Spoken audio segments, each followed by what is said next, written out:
రేపు విశేషం ఏమిటి జ్యేష్ఠ మాసంలో అనేది మనం తెలుసుకుందామండి.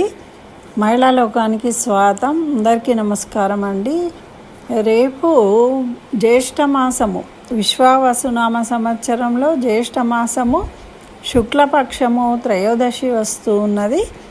అయితే ఈ జ్యేష్ఠ మాసము శుక్లపక్షంలో వచ్చే త్రయోదశి నాడు కొన్ని క్షేత్రాలలో నరసింహ జయంతిని జరుపుకుంటారనమాట.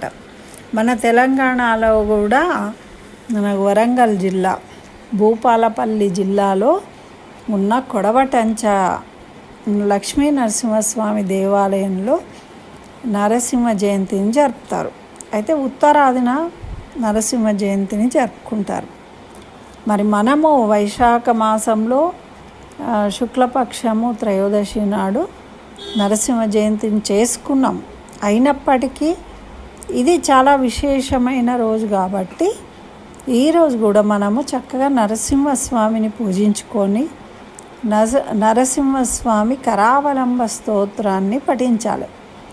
ఎందుకు అంటే ఆరోగ్య సమస్యలు ఉన్నవాళ్ళు, తర్వాత పీడకలలు వస్తూ ఉన్నాయి, నరఘోష, ఇటువంటి బాధలు పడుతూ ఉన్నవాళ్ళు నరసింహస్వామిని పూజించడం వల్ల, నరసింహస్వామి నామాన్ని జపించడం వల్ల ఈ విశేషమైన రోజున ఆ విధంగా మనం పూజించడం వల్ల స్వామి అనుగ్రహంతో మనకు చక్కగా ఆ సమస్యలు తీరుతాయి అని మనకు పెద్దలు చెప్పారు. కాబట్టి ఆ విధంగా చేయాలి. మరి ఇంకొక విశేషం ఏంటి అంటే మిరుగు అంటాం మనం ఆ వాడుక భాషలో మిరుగు అంటాం మన సైడు. అయితే మిరుగు అంటే ఏంటి? మృగశిర కార్తె అంటాం.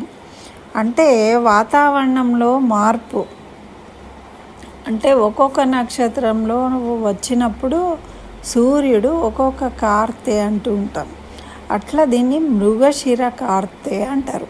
అంటే సూర్యుడు మృగశిర నక్షత్రంలోకి రావడం అన్నమాట. దీన్ని మృగశిర కార్తె అంటారు. మరి ఇలా వచ్చింది అంటే ఏంటి దాని అర్థము అంటే వాతావరణంలో మార్పులు జరుగుతూ ఉంటాయి. ఆ మార్పుల వల్ల మనకు ఋతువులు ఏర్పడుతూ ఉంటాయి. ఇట్లా ఇప్పుడు మనకు ఎండాకాలం అయిపోయి వర్షాకాలం అవ్వడానికి సూచన ఈ మిరుగు అంటారు, మృగశిర కార్తె అంటారు. మరి ఈ మృగశిర కార్తె వచ్చిన తర్వాతనే వ్యవసాయదారులు కూడా మనకు పనులు ప్రారంభించుకుంటారు అన్నమాట. అయితే ఈ సంధి కాలం అంటారు. ఒక రాశి నుంచి ఇంకో రాశికి వెళ్ళడము, ఒక నక్షత్రం నుంచి ఇంకో నక్షత్రానికి గ్రహ సంచారం జరగడం వల్ల ఇక్కడ కలిగే వాతావరణంలో కలిగే మార్పుల వల్ల మనకు ఆరోగ్య సమస్యలు వస్తూ ఉంటాయి. మరి ఇలా ఆరోగ్య సమస్యలు రాకుండా ఉండడం కోసమే మన వాళ్ళు మనకు పూజా విధానాన్ని పెట్టారు.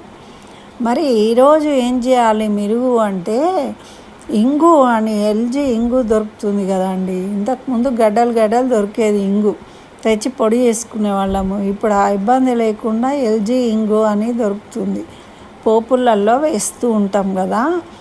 ఆ ఇంగు పొడిని మరి బెల్లము మనము అది ఇంగు కలిపి దాన్ని ఏం చేస్తారు అంటే భగవంతుడికి నివేదించాలి. నివేదించిన దాన్ని చిన్న చిన్న ఉండలు చేసి దాన్ని మింగిస్తారనమాట. అంటే ఆ ఇంగు బెల్లం వల్ల ఇంగు బెల్లం తినాలంటారు. ఆ ఇంగు బెల్లం తినడం వల్ల ఏమవుతుంది అంటే మన కడుపులో ఏమైనా సూక్ష్మ క్రిముల వల్ల ఇన్ఫెక్షన్స్ అట్లాంటివి అని ఉంటే తొలగిపోతాయి అనే ఉద్దేశంగా ఇది ప్రసాదంగా ఇవ్వడం అనేది జరుగుతుంది. మరి ఈ మిరుగు అనేది మనకు 1:28 సంక్రమిస్తుంది. కాబట్టి మనము ప్రదోష వేళలో దేవుడికి దీపం వెలిగించి చక్కగా ఇంగు బెల్లాన్ని నివేదించి, అయితే మధ్యాహ్నం కానీ లేదు సాయంత్రం ప్రదోష వేళలో కానీ ఆ నరసింహస్వామిని స్తోత్రాలు పూజించుకొని చక్కగా దాన్ని స్వీకరించడం వల్ల మనకు ఆరోగ్య సమస్యలు తీరుతాయి అని మనకు పెద్దలు చెప్తూ ఉన్నారు. కాబట్టి అందరూ ఆ విధంగా చేయండి. చక్కగా పిల్ల పాపలతో ఆరోగ్యంగా జీవించండి. స్వస్తి.